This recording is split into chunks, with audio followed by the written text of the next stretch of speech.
And Young Buzz. Welcome back to the channel, your ultimate stop for everything buzzing in K-pop and Korean entertainment. Today, we're diving into something truly exciting and honestly a little emotional. 17's Joshua just dropped a remake of a song that's probably lived rent-free in many people's playlists for years now. Yes, I'm talking about Love Is Gone by DJ Slander. But this time, it comes with a whole new emotional palette thanks to Joshua's unique voice and artistic color.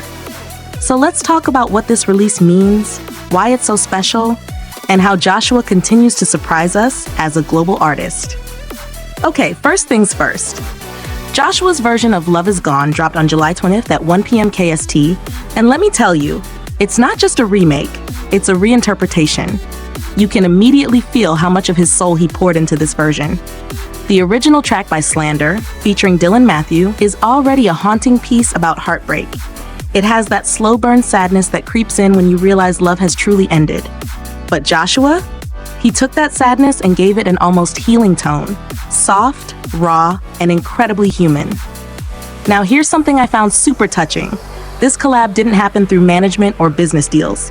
Slander themselves reached out to Joshua first. Yup, they sent him a direct love call. How cool is that?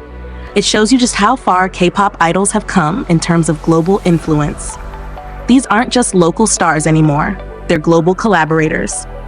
And the fact that Slander thought Joshua's voice could breathe new life into a song that's already hit over 600 million streams on Spotify, that's a major compliment. And I agree with them. Joshua's tone is naturally emotional. He doesn't need to oversing or dramatize his delivery. There's something so vulnerable and real in the way he lets each word linger. His voice fits heartbreak like a glove. It's soft, but not weak. It's emotional, but never overdone. Honestly, it reminded me a little bit of his feature in Pink Sweat's 17. Remember that? That was already such a heart-melting track, and now he's done it again. Except this time, it's darker and more introspective. Let's talk sound. Joshua kept the arrangement of Love Is Gone minimal, which I think was the right call. There's nothing more powerful than a stripped-down production when you're dealing with heavy emotions. It doesn't distract from the message, it lets the vocals take the front seat. And Joshua, with his signature emotional delivery, really lets the pain in the lyrics breathe. You know that feeling when you're just lying in bed at night, replaying all the what-ifs in your head? Yeah, that's this song. But it's somehow comforting too, like someone else is finally saying the words you couldn't. Slander themselves said it best. Joshua maintained the original emotion while giving it a fresh new tone. That's not an easy balance to strike. You're honoring the original, but also putting enough of you in there to make it yours. That's what makes this remake feel like more than just a cover. It feels like a reawakening of the song. Joshua also said, "I'm happy I can share the songs I usually like." And that made me smile, because it shows he's not just performing music to perform, he's sharing something personal with fans. And I think that's the kind of connection that makes K-pop idols stand out. When they're not just idols, but curators of music, sharing what's moved them personally. What really excites me, though, is how this fits into his bigger music journey. This isn't his first time working with international artists. From Pink Sweat to New Kids on the Block, Joshua's already creating a musical resume that crosses genres, languages, and cultures. That's not just doing a collab, that's building a global soundscape. And while we're on the topic of global stages, don't forget 17 is kicking off their new World Tour this September, starting at Incheon Asiad Main Stadium. Can you imagine hearing Love Is Gone live as a solo stage? I don't know if that's on the set list, but if it is, I'll probably cry. And I know I'm not the only one. So now I want to hear from you. What did you think of Joshua's version of Love Is Gone? Did it hit harder than the original for you? Or do you feel both versions carry different emotional weights? I'm especially curious how Carrots, who've been following Joshua since debut, felt hearing his solo voice take center stage like this. Was it healing? Was it heartbreaking? Or both? Let's get the discussion going in the comments.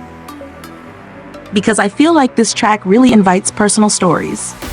It's the kind of song you listen to when you're processing something, be it a breakup, a friendship that faded, or even just a phase of life that's ended. And Joshua turning that moment into art, that's something worth talking about. And speaking of solo stages and personal moments with fans, let's shift gears a little, from global music collabs to the drama world, because we've got some really sweet news for all the K-drama lovers out there, especially fans of Moon Ga-young. Yes, it's official. Moon Ga-young is launching her very first Asia fan meeting tour, and the energy is already dreamy, literally. The fan meeting tour is called Dreamy Day, and it kicks off in Seoul at Seoul Art Hall on September 13th. Mark your calendars, especially if you're planning a trip to Korea or living nearby. And here's the adorable part. She named the tour herself. I love when artists are personally involved in the creative direction of their fan activities. It just makes everything feel more sincere, more personal. According to her agency, the name Dreamy Day reflects her wish to spend a sweet, dreamlike time with her fans. Honestly, that's the exact kind of energy I want from a fan meeting. Calm, meaningful, and full of heart. And what makes this extra special is that this is her first ever Asia fan meeting tour since her debut. Can you believe it?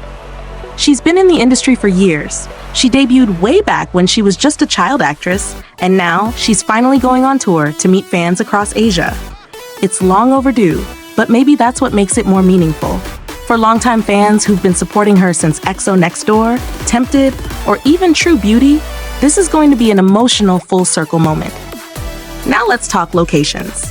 After Seoul, she's heading to Tokyo, Osaka, Taipei, Bangkok, basically a lineup of cities filled with K-drama lovers. And what I appreciate is that this isn't just a photo op or stage event. Her agency mentioned she's personally preparing various programs to communicate with fans overseas. That suggests we're getting more than just a quick wave and a high-touch event. We're talking mini-games, maybe surprise performances, storytelling sessions, Q&As, or even personalized segments that make each city feel special. And here's where I want to hear from you. If you could attend a fan meeting with Moon Ga-young, what would you want her to do? A behind-the-scenes breakdown of her favorite drama scenes? A live reading of her characters' lines? Maybe even reenacting iconic K-drama moments with fans on stage? I personally would love to see a live reenactment of her True Beauty scenes with improvised dialogue. It would be hilarious and adorable at the same time. Another sweet detail I want to point out is that her fan meeting announcement comes while she's actively filming the TVN drama Sochodong. She plays Kang Hee-ji, a first-year associate lawyer. So not only is she managing a new drama schedule, but she's also planning an international tour at the same time. That says a lot about her work ethic and how much she values her fans. It's not easy juggling acting and touring. Let's give her some serious respect for that. Now, I know the next big question is about ticketing. When and how can we get in? Her agency mentioned that all the detailed reservation info will be available on their social media soon. So if you're even thinking about going, I suggest you follow their official accounts ASAP and turn on notifications. Fan meetings tend to sell out fast, especially first-time tours like this one. So Anyang Buzz fam, are any of you Moon Ga-young stans? Have you been following her since her early dramas? Or did she capture your heart more recently in True Beauty or Link, Eat, Love, Kill? And here's a fun discussion. If you could ask Moon Ga-young one question at her fan meeting, what would it be? Would you ask about her ideal role, her skincare routine, or maybe some behind-the-scenes gossip from her drama sets? I love that we're seeing more K-drama actresses take this route of doing fan tours. It's been common in the idol world for years, but now it's expanding to actors and actresses, which shows just how global the K-drama wave has become. These events build such strong bonds between artists and fans, and I think they're a beautiful evolution of the fan culture. All right, that wraps up today's buzzing updates.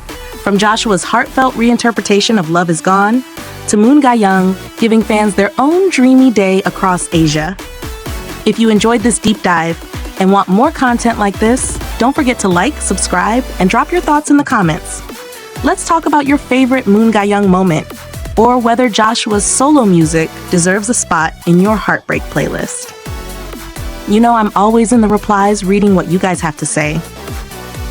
This has been Anyang Buzz. Stay buzzing, and I'll see you in the next video.